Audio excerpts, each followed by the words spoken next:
Here I've got Alcatel 3X from 2019, and let me show you how to change wallpaper on the following device. So at first let's open the list of all apps, then find and select the settings, and now go to display.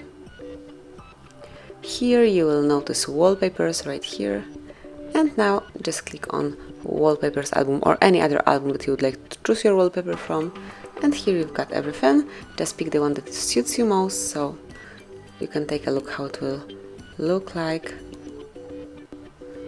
Then maybe this one, so you just click on it, decide if it's the one that you would like to apply, and for example let me pick this one, and if it is, just tap on confirmation mark. Finally decide if you want this picture to cover as your home screen, your lock screen, or both, and I will choose both. And that's it. As you can see, here it is. So from now on you've got brand new wallpaper, and also your lock screen is covered with this brand new photo. So that would be all. Thank you for watching. Please subscribe our channel and leave the thumbs up.